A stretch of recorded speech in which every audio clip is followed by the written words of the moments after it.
Hello everyone welcome गोटे नुआ video I hope आपण मैंने समस्ते बहुत भल थे और सुस्थ थे। तो आज वीडियो आम कथा यज्ञ बमन यूनिवर्सिटी फास्ट सेमिस्टर उपर ठीक अच्छे। तो गतर माने आम प्रीवियस वीडियो मानक Nagarjuna and Andhra Kesari first semester उपर कथा देन बर्तमान कथा यज्ञ बमन फास्ट सेमिस्टर आप बहुत सारा कमेंट आसाला सर आम यज्ञ बमन यूनिवर्सिटी उपर वीडियो करते खाली आंध्र केसरी उपर वीडियो करुँच।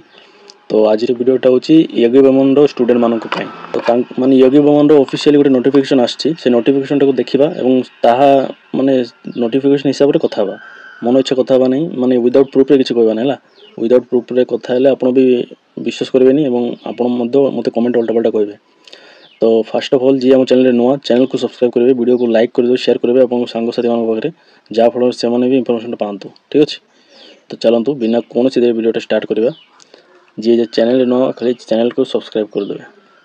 तो फास्ट कथा आमर यज्ञ बमन फास्ट सेमिस्टर हमारे चांसेस के अच्छी। तो देखो आम आंध्र केसरी के अच्छे 4 बोधे नहीं कि Andhra Kesari first semester date आसी एंड आमर नागार्जुन के तो 18-24 नागार्जुन जो कन्फर्म डेट आसनी ठीक अच्छे। तो आंध्र केसरी जेहेतु कन्फर्म डेट पड़े आसी तो आम यज्ञ बमन भी आंध्र केसरी पर हमारे चांसेस अच्छी।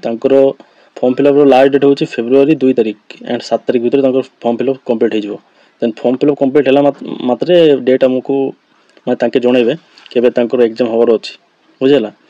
तो आपण मानक कमेंट आसता सर कौन क्वेश्चन पैटर्न सेम आसे सब यूनिवर्सिटी कौन सेम थाए एंड माने जहाँ भी आम रिपीटेड करते 2023 जहाँ 2022 पुणी 2025 आसो। तो fast of all question repeat हम ठीक अच्छे जो क्वेश्चन इंपोर्टेंट क्वेश्चन से आउ थे आसो एमती नुहे जो क्वेश्चन नुआ तो किसी तैयारी होनी ना आमर सिलेबस जहाँ रोचे से मैं सिलेबस हिसाब से क्वेश्चन तैयारी होची। तो सिलेबस रे 5टा टॉपिक देते तो क्वेश्चन आउ थे आपको 10टा कुठर करेंगे। तो जो क्वेश्चन जाक बहुत इंपोर्टेंट क्वेश्चन जाक सब माने रिपीट होची एमती नुहे रिपीट होनी आ क्वेश्चन पैटर्न सब सेम माने आमर आंध्र जेते सब यूनिवर्सिटी मैंने अच्छा मार्क भी सेम आउ क्वेश्चन पैटर्न प्राय सेम क्वेश्चन जाक टी अलग आसूँ माने सेम क्वेश्चन को बुले बंकई पकाउं बुझीगला। तो आप ओल्ड क्वेश्चन को गो थ्रू कले बुझीपारे किसी न देखी खाली कमेंट कले किसी जानीपारे आ मन इच्छा खाली कमेंट करुँच वीडियोटा भी पूरा देखुना वीडियो पूरा देखले आपको मन सब डाउट क्लियर होता था किसी वीडियो देखुना खाली कमेंट करुँच खाली कमेंट करने को हाथ देते नहीं कि वीडियो 5 मिनट देखीदे असुविधा कौन। तो मो कथा मानते आप फास्ट मुझे जहाँ भी वीडियोटा करुँच वीडियोटा पूरा देखु ठीक अच्छे स्किप करके देखुं मझी छाड़ी पढ़ाऊँ से माने इनफर्मेशन पूरा पाई पारना बुझीगला। तो मुझे वीडियो करुँची आपको हेल्प रिगार्डिंग मन इच्छा तो करूनी ना तो आपण मैंने जो पूरा न देखिए देन आप केमी इनफर्मेशन पाइबे फास्ट आपको कर्तव्य हो भाई वीडियो देखूँ मो चैनल मु प्राय 100 ऊपर वीडियो कर देछि से जाक जब आप गोटे गोटे कर सब देखुं देन आपको डाउट बोली किसी रहा कथा नुह ठीक अच्छे। तो फास्ट सब देखूँ आपण को वीडियो कराऊँच ठीक अच्छे। तो चलते फास्ट आम से नोटिफिकेशन कौन अच्छी से आलोचना करवा आपन को फास्ट सेमिस्टर के हमारे चांसेस अच्छी से देखीद ठीक अच्छे। तो चलते तो देखो सांग मैंने मुझे नोटिफिकेशन कथा कहती यज्ञ बमन ठीक अच्छे। तो देखो ये नोटिफिकेशन यज्ञ बमन यूनिवर्सिटी बुझेगा कड़प्पा बुझेगा। तो डेट तो आम के अच्छी डेटा टी देखीद 18/1/2025 डेट अच्छी 18 तारीख डेट अच्छी मैंने आज 20 2 दिन आगे डेटा बुझेगा। तो डेट रे कौन अच्छी देखूँ वीडियोटा माने टिके भल से देखो बुझीपारे आपको एग्जाम केवे हबार अच्छी आराम से आपने बुझीपारे ठीक अच्छे।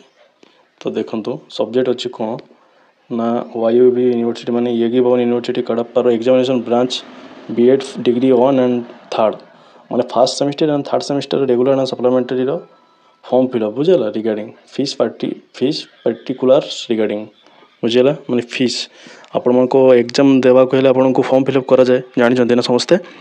तो ताहा फॉर्म फिलअप रिगार्डिंग नोटिफिकेशनटा आसी। तो फॉर्म फिलअप जदि आपको कंप्लीट हो जल्दी जल्दी देन आपको एग्जाम डेट भी माने जल्दी एका हम बुझेगा माने एमती नहीं जे देखो फॉर्म फिलअप आमर Andhra Kesari form fill up date सरू सरू एग्जाम डेट पड़े आसला। तो से हिसाब से आपंकर यज्ञ बमन भी सेमती यज्ञ बमन बहुत फास्ट प्रोसेसिंग प्राय आंध्र केसरी और नागार्जुन सहित चले बुझेगा खाप खुआई से चली थाए। तो यहाँ देखो फास्ट सेमिस्टर 1500 अच्छी थर्ड सेमिस्टर माने एग्जाम फीस 1500 अच्छी बुझेगा। तो लास्ट डेट के अच्छी देखी दिंतु यहाँ हूँ online application is available for 20 माने ଜାନୁଆରୀ 20ରୁ ତାଙ୍କର ଆପ୍ଲାଏ ଡେଟ୍ ଷ୍ଟାର୍ଟ ହେଇଯିବ, ମାନେ ଫର୍ମ ଫିଲ୍ଅପ୍ ଆପ୍ଲାଏ ଡେଟ୍। ଦେନ୍ 4 ତାରିଖ ଅଛି ଆପ୍ଲିକେସନ୍ ୱିଦାଉଟ୍ ଫାଇନ୍, ମାନେ 4 ତାରିଖ ଫେବୃଆରୀ 4 ଅଛି ୱିଦାଉଟ୍ ଫାଇନ୍ରେ ଆପଣଙ୍କ ଫର୍ମ ଫିଲ୍ଅପ୍ କରାଯିବ। 5 ତାରିଖ 100 ଟଙ୍କା ଫାଇନ୍ ଦେଇକି କରିବେ। ଦେନ୍ 6-7 ହେଉଛି ଲାଷ୍ଟ ଡେଟ୍, 500 ଟଙ୍କା ଫାଇନ୍ ଦେଇକି କରିପାରିବେ 6 and 7 ତାରିଖ ଭିତରେ। ଦେନ୍ 6-7 ଯଦି ହେଇଗଲା ଦେନ୍ ଆପଣଙ୍କୁ ଫର୍ମ ଫିଲ୍ଅପ୍ ହେବନି, ଆପଣ ଏକ୍ଜାମ୍ ଦେଇପାରିବେନି, ବୁଝିଗଲା। ତ ଆମର ଏକ୍ସପେକ୍ଟେସନ୍ କ'ଣ ରଖିବାର ଅଛି? ଏକ୍ସପେକ୍ଟେସନ୍ ଅଛି ଯଦି ଫର୍ମ ଫିଲ୍ଅପ୍ 7 ତାରିଖ ଭିତରେ ସରିଯାଉଛି ଦେନ୍ ଆପଣଙ୍କୁ ଫେବୃଆରୀ ଲାଷ୍ଟ ୱିକ୍ ସୁଦ୍ଧା ଆପଣଙ୍କ ଫାର୍ଷ୍ଟ ସେମିଷ୍ଟାର ହେବାର ବହୁତ ଚାନ୍ସେସ୍ ଅଛି, ଯଦି ବି ନହେଲା ମାର୍ଚ୍ଚ ଫାର୍ଷ୍ଟ ୱିକ୍, ବୁଝିଗଲା। ତ ଦେଖିବା, ଆଉ ଗୋଟେ ଫୁଲ୍ ନୋଟିଫିକେସନ୍ ଆସିଲେ କିଛି କହିହେବନି, ମନ ଇଚ୍ଛା କିଛି କହିହେବନି ହେଲା। ଆମେ ଖାଲି ଏକ୍ସପେକ୍ଟେସନ୍ କରିପାରିବା, ଆମକୁ ହୋପ୍ ରଖିବାକୁ ପଡ଼ିବ। ଆମେ ତ ମାନେ ଆମେ ଖାଲି ଗୋଟେ ଆଇଡ଼ିଆ ଲଗେଇକି କହିପାରିବା, ଠିକ୍ ଅଛି। ତ ମାନେ ଏକ୍ଜାମ୍ କେବେ ମାନେ ଅଫିସିଆଲି ଆନାଉନ୍ସ କରିବେ ସେଇଟା ତାଙ୍କର ୟୁନିଭର୍ସିଟି ହାତରେ ଅଛି, ମନ ଇଚ୍ଛା କିଛି କହିପାରିବାନି, ଠିକ୍ ଅଛି। ଆଇ ହୋପ୍ ଆପଣମାନଙ୍କୁ ସମସ୍ତଙ୍କୁ ଭିଡ଼ିଓଟି ଇନଫର୍ମେଟିଭ୍ ଲାଗିଥିବ। ଯଦି ଇନଫର୍ମେଟିଭ୍ ଲାଗିଛି ଭିଡ଼ିଓକୁ ଲାଇକ୍ କରିବେ, ସେୟାର କରିବେ, ଆପଣଙ୍କ ସାଙ୍ଗମାନଙ୍କ ପାଖରେ ବି ପହଞ୍ଚାଇ ଦିଅନ୍ତୁ, ଯାହାଫଳରେ ସେମାନେ ବି ଇନଫର୍ମେସନ୍ଟା ପାଆନ୍ତୁ, ବୁଝିଲା। ତ ସମସ୍ତେ ଭଲ ରୁହନ୍ତୁ, ସମସ୍ତଙ୍କୁ ଭଲ କରନ୍ତୁ, ଯାହାଫଳରେ ଆପଣଙ୍କ ସହିତ ବି ଭଲ ହେବ, ଠିକ୍ ଅଛି। ଆଉ ସମସ୍ତେ ନିଜେ ପ୍ରିପାରେସନ୍ କରନ୍ତୁ, ଏକ୍ଜାମ୍ର ନୋଟିଫିକେସନ୍ କେବେ ବି ଆସିପାରେ, କୌଣସି ମାନେ ଭରସା ନାହିଁ, ବୁଝିଲା। ତ ସମସ୍ତେ ଭଲ ରୁହନ୍ତୁ, ଆଉ all the best for your first semester.